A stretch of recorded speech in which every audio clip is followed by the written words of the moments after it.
하나님의 말씀 보시겠습니다. 하나님의 말씀은 마태복음 7장 1절에서부터 6절 말씀까지입니다. 신약성경 마태복음 7장 1절에서부터 6절 말씀까지. 본문 말씀이 짧으니까 천천히 한 목소리로 우리 같이 합독하시겠습니다. 말씀을 합독하실 때 말씀을 통해 들려주시는 하나님의 음성을 들으실 수 있기 바랍니다. 함께 읽겠습니다. 비판을 받지 아니하려거든 비판하지 말라. 너희가 비판하는 그 비판으로 너희가 비판을 받을 것이요 너희가 헤아리는 그 헤아림으로 너희가 헤아림을 받을 것입니다. 어찌하여 형제의 눈 속에 있는 티는 보고 내 눈 속에 있는 들보는 깨닫지 못하느냐. 보라, 내 눈 속에 들보가 있는데 어찌하여 형제에게 말하기를 나로 내 눈 속에 있는 티를 빼게 하라 하겠느냐. 외식하는 자여, 먼저 내 눈 속에서 들보를 빼어라. 그 후에야 밝히 보고 형제의 눈 속에서 들을 빼리라. 거룩한 것을 개에게 주지 말며 너희 진주를 돼지 앞에 던지지 말라. 그들이 그것을 발로 밟고 돌이켜 너희를 찢어 상하게 할까 염려하라. 아멘. 기도하고 말씀 전하겠습니다.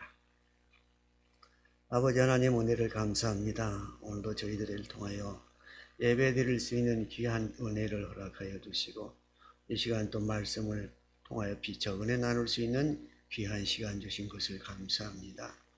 하나님의 말씀을 대할 때마다 살아계신 하나님의 음성으로 들려지게 하여 주시고 그 말씀을 따라 우리에게 예수님 가르쳐 주신 주님 사랑을 실천하며 살아갈 수 있는 복된 우리 성도님들 다 되도록 인도하여 주옵소서. 오늘은 예수님의 비유의 말씀 두 번째 시간으로 비판에 관하여 생각하며 은혜를 나누고자 합니다. 여기에 참석한 사랑하는 우리 성도들 뿐만 아니라 온라인으로 예배드리는 모든 성도님들에게 또 이 방송을 들을 수 있는 모든 분들에게 동일한 성령님의 음성으로 들려지게 하여 주시고 살아계신 하나님의 말씀으로 역사하여 주옵소서. 말씀 속에 길이 있고 생명이 있고 소망이 있는 것을 믿습니다.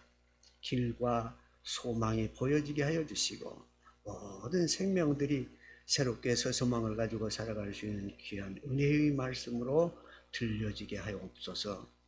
예수님의 이름으로 기도 올리옵나이다. 아멘. 감사합니다.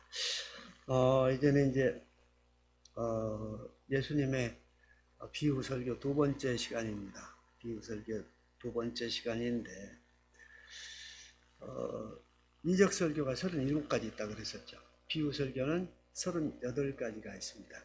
37가지와 38개를 다 하고 나면 이제 그 사복음서에 대한 딱 이렇게 골격이 다 쓸 것입니다.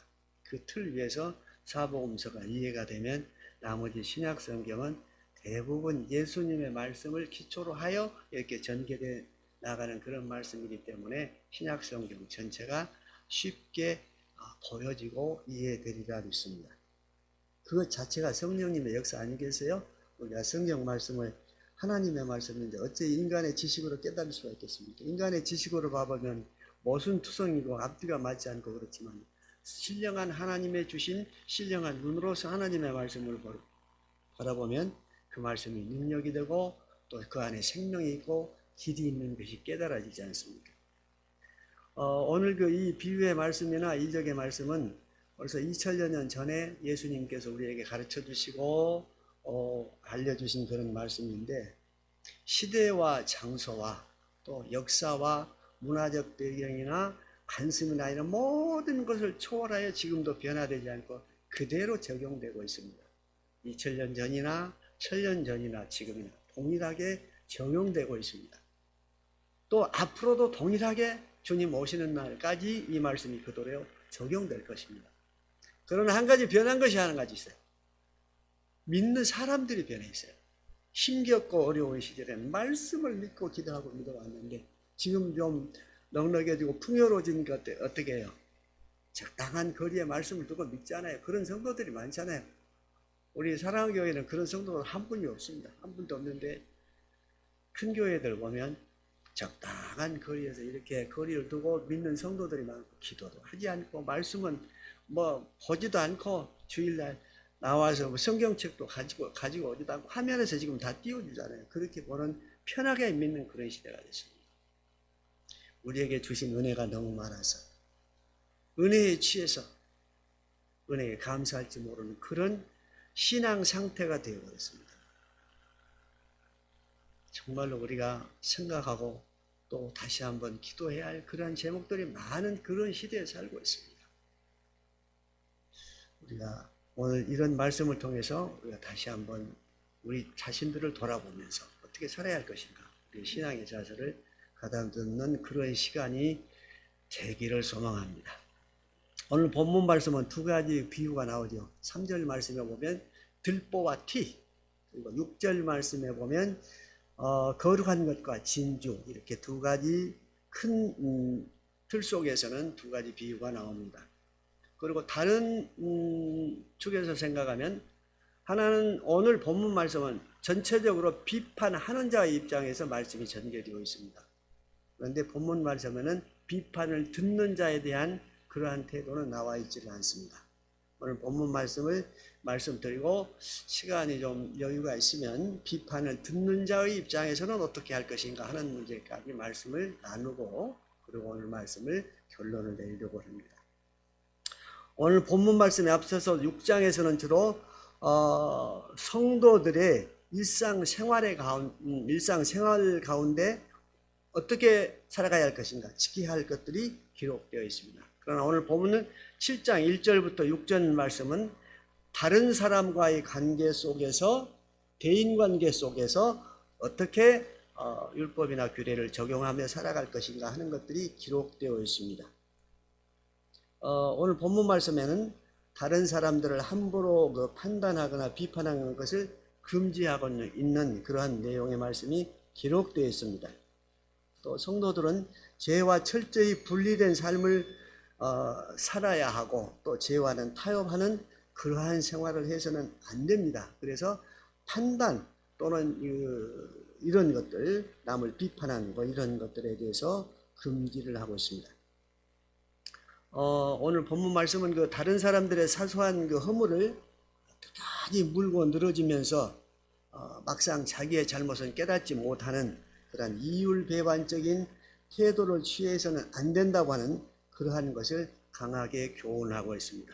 그러면서 앞에 말씀드린 것과 같이 하나는 들보와 티를 가지고 비유의 말씀을 하고 계시고 또 한 가지는 거룩한 것과 진주를 개나 돼지에게 줄 수 없다고 하는 그러한 비유의 말씀을 들어서 오늘 우리에게 말씀을 들려주고 있습니다.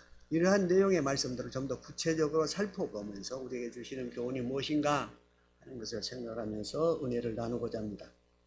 첫 번째로 비판을 금해야 한다, 이렇게 교훈하고 있습니다. 1절 말씀을 보면 비판을 받지 아니하려거든 비판하지 말라, 이렇게 기록되어 있죠. 1절부터 5절 말씀은 당시 그 유대 사회에 대한 경계의 말씀입니다. 당시 유대 사회에서는 율법이나 계율로 인해서 온통 사회가 율법과 계율을 기준으로 해서 상대를 비판하고 정죄하는 그러한 일들이 만연했습니다. 특별히 우리가 이적을 행할 때도 많이 이적 설교를 드릴 때도 말씀을 드렸지만은 유대인들은 사람들의 육신의 질병이 그 사람들의 죄로 인한 결과라고 그렇게 생각한다고 그랬죠. 그러한 율법적인 생각들, 이러한 율법적인 생각들을 바탕으로 해서 비판이 이루어지고 판단이 이루어졌던 것입니다. 그래서 다시 말씀드려서 유대 사회는 정죄하는 풍조가 보편화되어 있었습니다. 남이 잘못하고 병들고 어려움을 당하면 모든 것이 율법을 지키지 않은 죄의 결과라고 하는 그러한 생각을 가지고 상대를 비판하고 정죄를 했던 것입니다. 그래서 이것을 예수님께서는 금지했던 것입니다. 비판을 받지 아니하거든 비판하지 말라, 이렇게 했던 것입니다. 비판은 근본적으로 그 사람을 구별하는 행위를 말합니다. 1절에서 말한 비판하지 말라 하는 그 말은 헬라어로 메크리네테라고 하는데 이것은 현재 명령형이라고 합니다. 그러니까 지금까지 습관적으로 그렇게 계속해왔던 비판하는 일을 당장 하지 말아라, 금해라 하는 그러한 내용의 명령형으로 예수님께서 비판을 받지 아니하려거든 비판하지 말라 이렇게 말씀을 하신 것입니다. 본문에서 이제 그 많은 그 비판은 근거 없이 상대방을 헐뜯고 또 그 사람을 정죄하고 죄가 있다 없다, 죄가 된다 안 된다, 죄인이다 아니다 이러한 그 판단을 하는, 다시 말씀드렸죠. 하나님만이 가지고 계시는 그 재판권, 죄에 대한 판결권 누구에게 있어요? 하나님밖에 없잖아요. 우리가 아무리 상대방이 잘못했을지라도 잘하고 잘못한 것은 누구의 권한이다? 하나님의 권한. 하나님의 권한. 그 하나님의 권한을 침범해서는 안 된다는 얘기입니다. 다만 우리가 성경의 근거에, 말씀의 근거에서 건전한 비판, 건전한 또 권면 이런 것은 해야죠. 그것은 우리에게 주신 특권입니다. 다만 기도하고 하나님의 말씀의 근거에서 반드시 상대가 잘못하고 옳지 못한 그런 행동을 할 때는 말씀에 근거하여 권면해야 됩니다. 하나님의 말씀에는 이렇게 돼 있는데 이것 좀 생각해 보면 어떻겠어요? 또 기도해 보면 어떻겠어요? 이렇게 권면 형식으로 해야지 옳다 그러다 판단해서 정죄하는 형식으로 하게 되면 오히려 역효과가 나타납니다. 그러니까 항상 우리는 말씀을 어떻게 했어요? 항상 묵상해야 되고 말씀을 잘 알아야 되겠죠. 그래야 어떤 문제가 있을 때 말씀으로 권면할 수가 있죠. 그리고 또 기도를 많이 하게 되면 영감을 주시잖아요. 그것을 지혜롭게 상대에게 전달할 수 있는 그런 영감을 주시잖아요. 그래서 말씀과 기도의 두 축이 항상 균형 있게 가야 됩니다. 이러한 성도에게는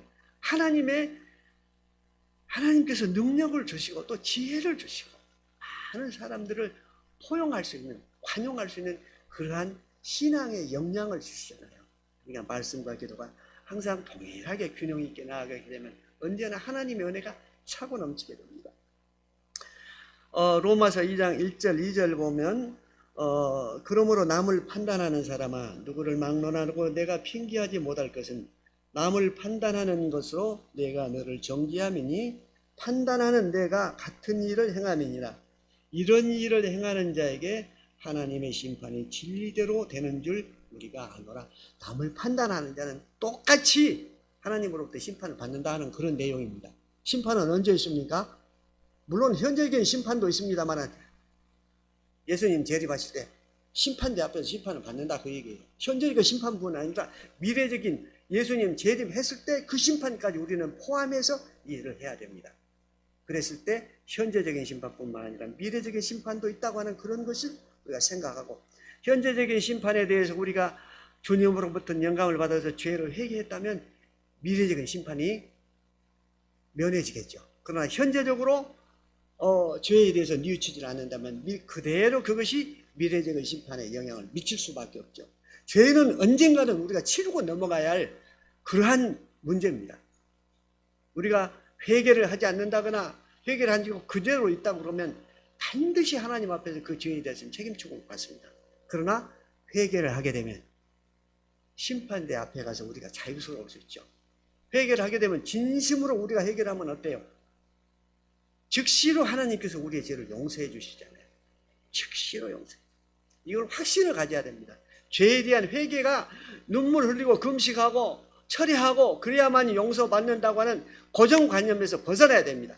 내가 진실된 마음으로 내 영혼의 진실한 마음, 내 영혼 속에서 우러나온 그런 회개를 했을 때 하나님께서 즉시로 용서해 주시지 않습니까? 예수님께서 우리의 죄를 위해서 십자가에 못 박혀 돌아가신 그 십자가 보혈의 은혜가 있기 때문에 그것을 믿는 자에게는 내가 잘못한 모든 죄에 대해서 진정한 마음으로 회개를 하면 즉시로 용서해 주십니다. 두 번 다시 회개할 필요가 없잖아요. 그래서 죄에 대해서 물론 죄를 피하고 짓지 않아야 되지만 죄를 지었을 때는 담대하게 주님 앞에 나가서 즉시 회개하면 하나님께서 즉시적으로 용서를 해주시고 우리를 항상 은혜의 자리에 머물도록 그렇게 만들어 주십니다. 야고보서 4장 11절 12절 말씀에 보면 형제들아 서로 비방하지 말라. 형제를 비방하는 자나 형제를 판단하는 자는 곧 율법을 비방하고 율법을 판단하는 것이다. 내가 만일 율법을 판단하면 율법의 준행자가 아니요 재판관이로다. 입법자와 재판관은 오직 한 분이시니 능히 구원하기도 하시며 멸하기도 하시느니라. 너는 누구에게 이웃을 판단하느냐? 심판권이 누구에게 있다? 하나님에게 있다 그러잖아요. 우리는 심판권이 없어요. 우리 상대가 잘못하고 또 비판하고 할지라도 그 상대를 심판할 수 있고 정죄할 수 있는 권한은 우리에게 있는 것이 아닙니다. 오직 하나님에게만 있습니다. 그렇기 때문에 우리가 주변에 어떤 사람들이 잘못한다거나 또는 말씀에 어긋난 삶을 산다 할지라도 우리가 판단해서는 안 되고, 다만 기도의 제목으로는 삼을 수 있습니다. 기도의 제목으로 삼게 되면 하나님께서 우리에게 더 큰 은혜를 주십니다. 제가 자주 말씀드리지만은 우리가 사는 사회나 국가나 모든 단체나 몸을 담고 있는 교계나 모든 것에 우리가 만족스러운 것이 있습니까? 100% 만족하는 건 아무것도 없습니다. 그래도 그때마다 우리는 세상 사람들처럼 비판하거나 불평하지 마시고, 그러한 불평의 마음과 불편한 마음이 있으면 그것을 기도 제목으로 삼아서 우리가 주님 앞에 기도하고, 아버지 분명히 이런 것들이 잘못된 것 같은데 하나님의 뜻은 어디 있습니까? 이것들을 바른 길로 가게 하여 주시고 바른 일이 이루어지게 해 주옵소서. 국가가 잘못하면 국가가 바른 길로 가게 하시고, 또 사회가 잘못하면 사회가 바른 길로 가게 하시고, 또 교회들이 잘못하면 교회들이 바른 길로 가게 하시고, 또 내 이웃들이 잘못하면 내 이웃들이 바른 삶을 살게 하여 주시고, 이것을 기도 제목으로 삼고 나아가는 자에게는 항상 은혜의 빛이 그 삶 속에 비춰집니다. 그런 사람에게 하나님께서 예면하시겠어요? 항상 은혜 가운데서 머물 수 있도록, 사랑하는 내 자녀가 세상 살아가면서 정말로 형통한 삶을 살 수 있도록 그 길을 인도해 주실 것입니다. 저는 그렇게 믿고 있습니다. 그래서 항상 남들의 잘못한 것이나 이런 것들이 있을 때 비판하지 말고, 또 내가 원하는 대로 뭔가가 되지 않을 때도 항상 기도하는 그러한 사람들이 되어야 할 줄 믿습니다. 남을 비판하는 자는 반드시 하나님의 심판이 있습니다. 그 비판 자체가, 판단하는 것 자체가 하나님의 권한을 침범하는 것이잖아요. 하나님의 영역을 침범하는 것이잖아요. 그러니까 하나님께서는 반드시 심판이 있는 것입니다. 주님께서 이웃을 비판하지 말라고 하신 것은 우월감이나 또 교만한 마음으로 남을 차별하거나 정죄하고 모욕하지 말라는 그러한 내용입니다. 비판하지 말라, 판단하지 말라 그런 것은 교만한 마음으로 남을 차별하고 또 남을 정죄하고 모욕하는 거, 이런 것 하지 말라고 하는 얘기입니다. 왜냐하면 당시에 유대인들은 율법주의에 딱 틀이 박혀가지고 남을 정죄하고 모함하고 차별하고, 유대인들은 특별히 그랬잖아요. 본인들만이, 유대인들만이 구원받은 백성이고 나머지 이방 백성들은 다 개나 짐승같이 그렇게 취급을 했잖아요. 그렇기 때문에 그러한 것들은 하지 말라. 하나님의 사랑은 이방인이나 유대인이나 다 같이 하나님께서는 구원하시고자 하는 그런 마음을 가지고 있습니다. 에스겔서 18장 23절 24절 우리 한번 찾아보시게요. 에스겔서 18장 23절 24절. 에스겔 18장 23절 24절.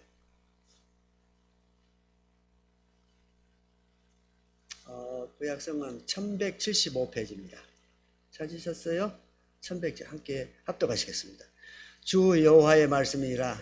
내가 어찌 악인이 죽는 것을 종이민들 기뻐하랴. 그가 돌이켜 그 길에서 떠나 사는 것을 어찌 기뻐하지 아니하겠느냐. 만일 의인이 돌이켜 그 공의에서 떠나 범죄하고 악인이 행하는 모든 가증한 일대로 행하면 살겠느냐. 그가 행한 공의로운 일은 하나도 기억함이 되지 아니하리니 그가 그 범한 허물과 그 지은 죄로 죽으리라. 23절 말씀에는 악인이 죽는 것을 결코 하나님께서 기뻐하지 아니하신다, 이러한 내용의 말씀이 기록되어 있고, 24절 말씀에는 의인이 하나님의 공의에서 떠나서 악한 일을 행하고 잘못한 길로 가게 되면 살겠느냐? 결코 살지 못하고 죽으리라, 그렇게 말씀이 기록되어 있잖아요. 한때는 예수를 잘 믿다가 주님을 잘 섬기고 능력 있게 행하다가 마지막 때에 가서 잘못하고 의로운 길에서 떠나고 주님을 섬기는 그 길에서 떠나서 살면 반드시 죽는다고 기록되어 있잖아요. 이것이 하나님의 말씀이잖아요. 물론 이제 신약에 와서 예수님께서 십자가 보혈로 돌아가셨기 때문에 우리 죄를 다 사해 주신 그러한 십자가 보혈의 공로는 있습니다. 공로는 있지만 우리가 지은 죄는 우리가 반드시 회개하고 해결을 해야 됩니다. 십자가 보혈에 예수님께서 우리의 죄를 위하여 돌아가신 그 주 죄는 원죄입니다. 원죄. 우리가 지은 자범죄는 우리가 스스로 회개해야 됩니다. 그 죄에서 돌이키지 못하고 계속적인 죄를 반복하면 결코 죽는다고 분명히 하나님의 말씀을 우리에게 들려주고 있습니다. 과거에 젊어서 잘 믿었던 거, 젊어서 능력 행했던 거 다 소용없습니다. 현재의 믿음이 중요한 것입니다. 오늘 내가 서 있는 자리에서 현재의 그 믿음으로 우리가 구원받는 것이지 과거에 잘했던 것 아무 소용없습니다. 분명히 하나님의 말씀이 그렇게 정해주고 말씀 들려주고 계시잖아요. 이러한 말씀들을 눈여겨 들어야 되고 귀 아프게 들어야 됩니다. 그렇지 않으면 젊어서 능력 있게 행하고 잘 믿었다가 노년에 가서 말년에 가서 엉뚱한 일들을 하고 세상 사람들로부터 손가락질 받는 그런 경우가 얼마나 많이 있습니다. 하나님의 말씀 무서워야 됩니다. 성경 말씀이 우리가 보편적으로 성경 말씀을 이렇게 보면 그 저자 기록해 나오는데 성경 말씀의 저자는 하나님이십니다. 기록자, 대필자는 될 수 있어도 저자라는 말은 사용해서는 안 됩니다. 자주 뭐 책이나 이런 데 보면 성경의 저자, 저자 이렇게 나오는데 그게 틀린 말이에요. 성경 말씀의 저자가 하나님이신데 왜 인간이 저자가 될지? 다만 기록자는 될 수 있어도 저자는 될 수 없어요. 모세오경의 저자가 모세입니까? 아니요. 하나님이시죠. 모세는 기록자예요. 대필자예요. 그렇기 때문에 성경 말씀 자체는 그래서 시간과 장소와 역사와 문화 모든 습관을 초월해서 하나님의 말씀이 그대로 진리의 말씀으로 우리에게 전해지고 있는 것입니다. 이 하나님의 말씀이 어떻게 시대에 따라서 변합니까? 변할 수가 없는 거예요.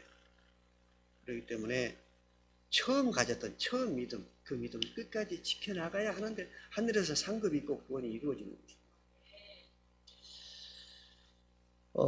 고린도전서 2장 12절 13절 말씀에 보면 우리가 세상의 영을 받지 아니하고 오직 하나님으로부터 온 영을 받았으니 이는 우리로 하여금 하나님께서 우리에게 주신 것들을 알게 하려 하십니다. 우리가 이것을 말하거니와 사람의 지혜가 가르친 말로 하지 아니하고 오직 성령께서 가르치신 것으로 하니 영적인 일은 영적인 것으로 분별하느니라. 우리가 영적인 것을 분별하기 위해서는 성령의 충만함을 받아야죠. 성령의 충만함을 받으려면요. 성령의 충만함을 간구해야 되고 간구하려면 기도해야 되고 또 기도하면서 또 말씀을 묵상해야 되고 말씀과 기도가 늘 충만한 상태가 되면 성령이 충만한 상태라고 우리가 보편적으로 말할 수 있죠. 그러한 성령의 충만함이 있어야 하나님의 일도 깨달을 수 있다 하는 것입니다. 그래서 올바른 판단력이 없으면 올바른 신앙생활을 할 수 없습니다. 올바른 판단력은 어디서 나옵니까? 하나님의 말씀에 근거해서 우리가 올바른 판단력이 나올 수 있는 것이에요. 그리고 또 한편으로는 기도해야 돼요. 성령이 충만하게 기도해야 돼요. 말씀과 기도로 충만해 있으면 올바른 판단력이 생기고 또 올바른 판단력을 가져야 올바른 신앙생활을 할 수 있는 것입니다. 우리 주님께서는 양의 옷을 입은 늑대 또 말세의 적그리스도를 분별하는 법을 우리에게 가르쳐 주셨습니다. 무엇을 통해서요? 말씀을 통해서. 성경 말씀이 얼마나 중요합니까? 성경 말씀을 물론 이제 많은 주석이나 이런 서적들을 보고 말씀을 깨닫는 경우도 있기는 있습니다만은 말씀을 보면서 깊이 묵상을 하면 거기에서 들려오는 하나님의 음성이 있잖아요. 기도를 하면서 들리고. 어떤 목사님은 그러신다 그러대요. 우리 설교를 하시려면 본문 말씀을 딱 이렇게 선정을 해가지고 그 말씀을 50번 이상을 읽는답니다. 50번 이상. 50번 이상을 해서 계속 기도를 하면서 읽으면 그 가운데서 설교가 떠오른대요. 그 설교가 떠오르면 그것을 메모하고 작성을 해서 설교를 하신답니다. 그걸 놀랐어요. 정말 훌륭하십니다. 사실 저도 말씀을 준비하지만 50번 아니라 10번이나 읽고 오는지 모르겠어요. 솔직하게 제가 고백을 합니다. 물론 이제 읽고 또 이렇게 정리하고 원고 정리하고 그러면서 자꾸 이제 반복이 되는 것이 이제 대여섯 번은 됩니다만 사실 10번 정독을 그 말씀 본문만 정독을 하고 집중해서 기도하면서 10번을 사실 잊고 오지 못합니다. 솔직히 고백을 합니다.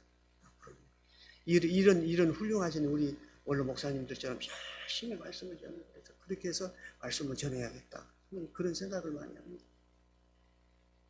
이것이 진정한 복음을 전하는 자로서의 가져야 할 태도가 아니겠습니까? 그렇게 앞으로 저도 계속 노력하라고 합니다. 기도 많이 해주십시오. 솔직하게 제가 고백을 합니다.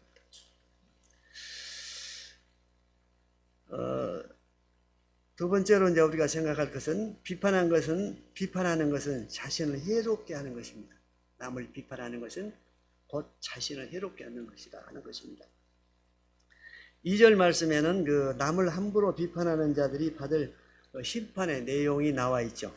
그 심판의 내용이 어떻게 나와 있습니까? 우리 한번 같이 읽어볼까요? 2절 말씀 시작. 너희가 비판하는 그 비판으로 너희가 비판을 받을 것이요 너희가 헤아리는 그 헤아림으로 너희가 헤아림을 받을 것이다. 비판하는 그것으로 비판은 정죄라 그랬죠. 정죄함으로 하나님 앞에 비판을 받는다고 하는 하나님 심판을 받을 것이요 헤아림이라고 하는 건 센다고 하는 것이요 계수해 본다고 하는 것이요 너희가 헤아림 남을 정죄한 그 헤아림 남을 정죄한 그 헤아림으로 너희가 그 정죄를 받을 것이라는 그런 내용의 말씀이에요. 주님은 그 이웃을 비판하는 자들은 비판을 한 그대로 심판을 받을 것이다 그렇게 말씀을 하십니다. 이웃을 뒤에서 흉보고 모함하고 부정적으로 말하는 사람들은 형통하지 못합니다. 자신이 말한 대로 부메랑이 돼서 다시 돌아옵니다. 보편적으로 이제 사람들 면전에서는 이렇게 뭐 비판하고 흉보고 그러질 않지만은 없는 데는 뒤에서 흉을 보고 모함하고 또 이렇게 말을 만들어내는 생산해내는 안 좋은 말을 생산해내는 분들 있잖아요. 그분들 삶을 보면 어때요? 보편적으로 그렇습니다. 다는 그렇지는 않지만 보편적으로 어두움에 갇혀 있어. 어두움이 주변에 맴돌아. 그리고 남을 비판하고 정죄하고 흉보고 모함하고 그런 사람들을 보면요. 죄송합니다. 보편적으로 얼굴이 어둡습니다. 어둠의 영에 사로잡히기 때문에 남을 비판하고 모함하고 정죄하고 그러거든요. 그 영이 어둡기 때문에 얼굴에 그 어두운 영이 어둡게 나타나요. 굉장히 중요합니다. 그러니까 항상 남을 칭찬하고 잘못하던 것에서 잘못한 일이 있어도 그래 그럴 수 있어 이해해주고 감싸주고 환영해주고 그러면 얼마나 감사합니다. 그런 분들은 얼굴 표정이 밝아요. 우리 사랑교회는 다들 표정이 밝아요. 어두운 분이 한 분도 없어요. 내가 얼마나 감사한지. 다들 예뻐. 내가 앞에서 보면 다들 예뻐. 바꿔놓고 얼굴이 표정이 밝고 빛나. 햇빛같이 빛나. 얼마나 감사한지. 이것이 무엇이에요? 하나님께서 우리에게 주신 축복이에요. 성도님들의 얼굴 표정을 통해서 하나님께서 사랑의 교회의 비전을 제시해주고 있다니까요. 얼마나 감사합니다. 오시는 분들마다 그냥 이렇게 좋아서 그냥 교회는 사이즈는 이렇지만 생동감이 있다고 이렇게 말씀들 하시고 얼마나 감사합니까? 이것이 하나님께서 우리에게 축복 아니에요? 우리가 현재적으로 손에 딱 잡히고 내 눈에 보여야 축복입니까? 다들 와서 여기 와서 즐거움을 느끼고 참 평안하다 이런 것을 느끼는 그 자체가 하나님께서 이곳에 함께 계신다고 하는 그 축복이요 하나님의 은혜 아닙니까? 여기에서 우리가 이것을 감사할 수 있죠. 우리는 영적으로 이런 걸 캐치하고 영적으로 느끼고 하나님 앞에 감사할 수 있어야지. 그래. 너희들이 과연 그렇게 모든 세상적인 거 모든 거 불평과 불만이 있어도 그것들을 기도 제목으로 삼고 너희들이 기도하고 있구나 하는 그러한 하나님의 사인이잖아요. 그런 하나님의 메시지가 들어있잖아요. 우리 그 작은 것 하나에서도 하나님이 영적으로 우리를 어떻게 읽고 가시니까 영적으로 우리를 어떻게 축복해 주고 계시는가 이런 걸 느껴야 되잖아요. 이러한 미세한 하나님의 은혜와 사랑과 축복을 느낄 때 하나님께서는 더 큰 것으로 우리가 상상하지도 못한 그러한 것으로 우리에게 부어주십니다. 말씀을 통해서 우리에게 약속해 주시잖아요. 믿는 자에게는 능치 못함이 없느니라. 빌립보서 4장 13절에서 말씀하시잖아요. 믿는 자에게는 능치 못함이 없느니라.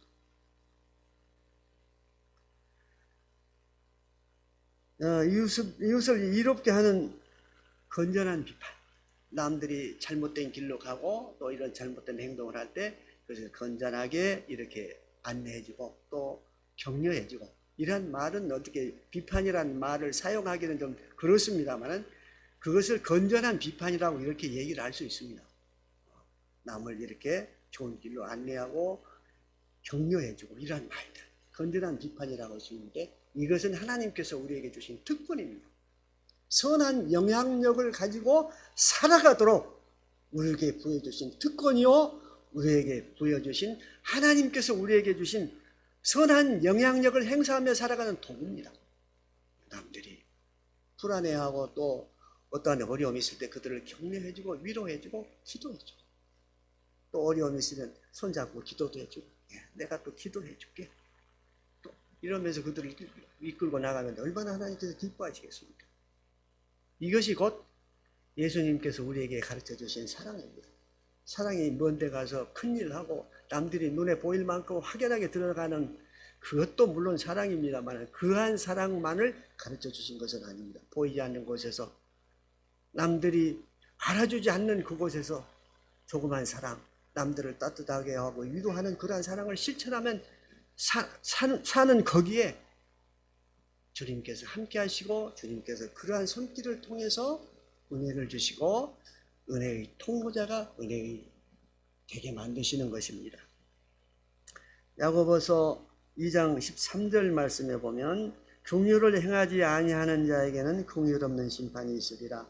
긍휼은 심판을 이기고 자랑하느니라. 이렇게 말씀하고 있습니다. 우리가 남들을 불쌍히 여기고 남들을 돕고 하는 그것을 주님께서는 잊지 아니하시고, 긍휼은 심판을 이기고 자랑하느니라 그랬잖아요. 심판대 앞에서 그 긍휼, 우리가 남들을 불쌍히 여긴 그 모든 불쌍한 그 행위가 우리 주님으로부터 우리를 불쌍히 여기는 그러한 동기가 되고, 그것이 자료가 된다고 하는 얘기입니다. 그것이 증거가 된다고 하는 것입니다. 그러니까 얼마나 우리가 남을 불쌍히 여기는 마음이 하늘에 전달된다고 하는 것이에요. 사람의 동정으로 끝나는 것이 아니고 하나님의 기억하신 바 된다고 하는 것이에요. 할 수만 있으면 우리가 많은 사람들에게 선한 영향력을 베푸는 것, 선함을 베푸는 것, 긍휼을 베푸는 것, 그것은 하나님께서 우리에게 주신 큰 은혜요 선물입니다. 왜냐하면 그러한 긍휼을 통해서 또한 우리가 주님으로부터 긍휼을 받을 수 있기 때문입니다.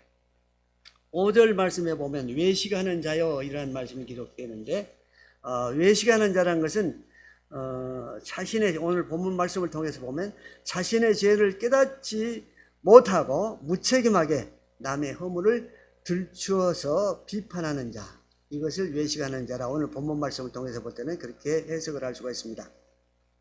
예수님께서는 자신의 죄를 회개치 아니하고 남을 무책임하게 공경하는 자들을 위선자라 이렇게 말을 하고 있습니다. 위선자라고 하는데,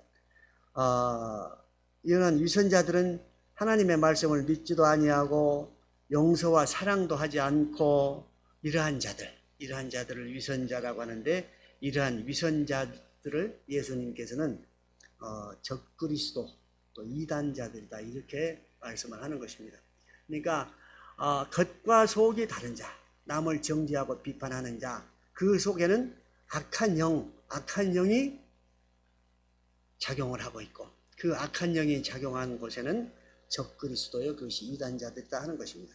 전혀 말과 행동이 다르게 하는 자들, 그 자들을 이단적인 또 위선적인 그러한 자들이라 하는 것입니다. 그런 자들은 경계해야 된다 분명히 말씀하십니다. 우리가 복음을 전해도 많은 이단들 있잖아요. 이단들에게 우리 복음 전할 필요가 없잖아요. 그런 자들은 경계해라고 하는 것입니다. 한두 번 책망한 다음에 그들이 돌이키지 않으면 경계해라고 분명히 우리에게 말씀해 주고 있습니다. 성경 말씀입니다. 그렇기 때문에 이단자들은 우리가 그들에게 복음을 전할 필요가 없습니다. 왜냐하면 자기들이 옳다고 성경을 잘못 해석하면서 엉뚱하게 자기들 식으로 해석하면서 자기들 해석이 옳다고 그렇게 하는 사람들 얘기할 필요가 없잖아요. 그들은 다 이단자들이고 위선자들입니다. 그렇기 때문에 그런 자들을 경계해라 이렇게 말씀하고 있는 것입니다. 세 번째로 신앙이 이익의 수단이 되어서는 안 됩니다. 6절 말씀에 보면 거룩한 것을 개에게 주지 말며 너희 진주를 돼지 앞에 던지지 말라 이렇게 말씀을 하고 있습니다. 1절부터 5절 말씀과 전혀 좀 상반된 다른 의미의 말씀이라고 생각할지 모르지만 전혀 이 말씀은 그렇지 않습니다. 이 말씀은 1절부터 5절에서 비판하지 말라는 그러한 교훈을 잘못 해석하여 죄에 대해서조차도 묵인하라는 그러한 뜻으로 해석할까 봐서 이러한 말씀을 주신 것이라 이렇게 얘기를 합니다. 그래서 영적 분별력을 가지고 죄는 구분하라는 그러한 의미로 주신 교훈이라고 합니다. 여기에서 6절 말씀에서 개나 돼지는 당시 그 비판을 일삼는 위선적인 종교인들, 유대 종교인들이 그랬잖아요. 율법에 얽매여서 남을 비판하고 정죄하고, 그래서 개나 돼지로 이렇게 예수님께서는 비유를 했습니다. 왜냐하면 그들이 이방인들을 개나 돼지로 취급하는 것처럼 예수님께서 영적 분별력이 없고 남을 정죄하고 판단하고 비판한 유대인들을 개나 돼지에 비유한 것입니다. 이들에게 거룩한 것과 진주는 천국 복음을 말하는 것입니다. 그들에게는 복음 전할 필요가 없다. 예수님께서 단호하게 그렇게 말씀하신 것입니다. 오늘날 보면 이단들 마찬가지죠. 또 젊어서는 잘 주님을 섬기다가 변질된 그러한 분들, 그러한 사람들, 이러한 사람들에게는 복음 전할 필요가 없다는 얘기입니다. 스스로 돌이키지 않으면 구원받을 길이 없어요. 엑소더 18장 23절 24절 말씀 있잖아요. 분명히 말씀하셨잖아요. 그렇기 때문에 하나님의 말씀을 무섭게 여기지 않아요. 무섭게 여기지 않아. 예수님께서는 그 위선적인 자들에게 그렇게 했습니다. 독사의 새끼들아 이렇게 말씀하셨어요. 독사의 새끼들아. 예수님이 다시 이 땅에 다시 오신다면 이런 말씀을 들어야 할 사람들은 많잖아요. 이 독사의 새끼들아, 내가 너희를 도무지 알지 못하노라. 정말 우리가 영적 정강심을 가지고 우리 자신을 위해서 또 내 가족들을 위해서 기도해야 되고 교회를 위해서 기도해야 되고, 정말로 세상이 어지럽고 사회가 어지럽고 국가가 어지러운 거 그 가장 밑바닥에 뭐가 있어요? 교회가 문제가 있어요. 교회가 문제가 있어요. 교회가 깨어나지고 말씀에 바로 서지 못하고 교회가 흔들흔들하니까 세상이 어지럽고 혼란하고 그러지잖아요. 원인을 어디서 찾습니까? 정치인들이 잘못하거나 국가가 잘못하거나 사회가 잘못하고 뭐 잘못하고 거기에서 원인을 찾지 맙시다. 우리는 교회가 그러기 때문에 모든 것이 똑같은 교회 현장이 똑같은 사회 현장으로 나타나는 것이에요. 우리는 영적 눈으로 바라보고 영적 눈으로 깨달음이 있어야 되잖아요.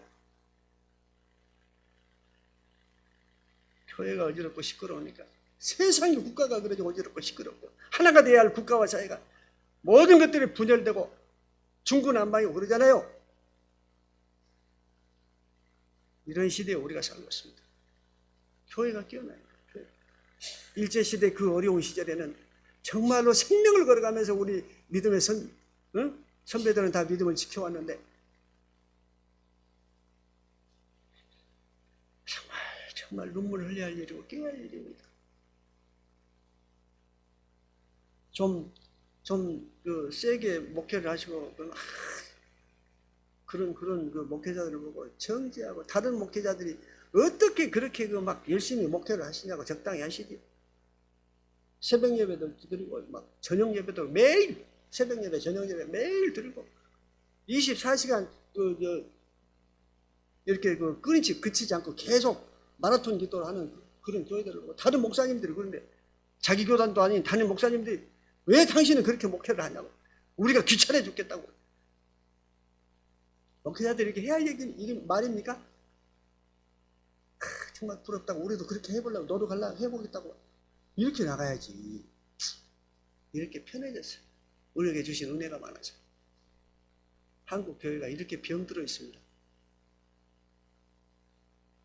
대단히 죄송하지만 성도들 책임 돌릴 문제가 아니고 교회가 잘못한 일들이 사실 90% 이상의 목회자들이 책임지다고 그러지 않습니까?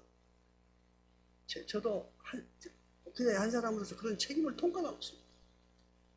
그런 목회자들 잘했어요. 나는 그러지 못하면 잘합니다. 박수를 쳐주지 못할 망정. 당신 같은 목회자들 때문에 우리가 힘들어.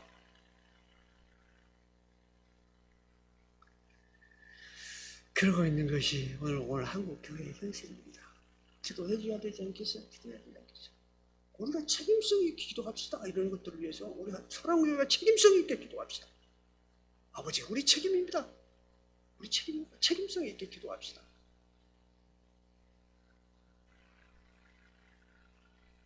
다니엘 같은 민족을 책임지는, 민족의 죄를 자기의 죄로 여기고 책임지는 그러한 다니엘을 말씀을 통해서 대대에 그 이름이 전해지게 했잖아요. 다니엘은 후손이 없어요. 자녀가 없었어요. 그래도 하나님의 말씀이 기록해서 대대로 다니엘을 기억하게 하시잖아요. 하나님에게 영원한 하나님의 역사 속에, 영원한 하나님의 말씀 속에서 기억되는 우리 사랑의 교회가 되었지 않겠습니까? 우리가 마음을 준비하고 시작하게 되면, 마음을 준비하고 기도하게 되면 하나님께서 그 기도에 응답해 주실 것입니다. 응답해 주시고 사랑의 교회를 이대로 절대로 두지 않을 것입니다. 하나님께서 가진 비전이 있고 계획이 있습니다. 그 계획으로 우리가 합력해서 기도하게 됩니다. 반드시 하나님께서 이끌어 가시고 이루시고, 또 한국 교회에서 우뚝 서는 우리 사랑의 교회, 세계 선교의 비전을 이루어 나가는 우리 사랑의 교회로 세워주실 것입니다. 비판하지 말고, 비판할 것이 있으면 우리 기도합시다. 기도하는 거기에 하나님의 능력과 축복이 있습니다. 기도합시다. 거룩하신 아버지 하나님, 은혜를 감사합니다. 오늘도 귀한 말씀을 통해서 빛과 은혜 나누게 하여 주시니 감사합니다. 우리가 사는 모든 세상 속에는 우리가 흡족한 것이 하나도 없고 불평과 불만 투성입니다.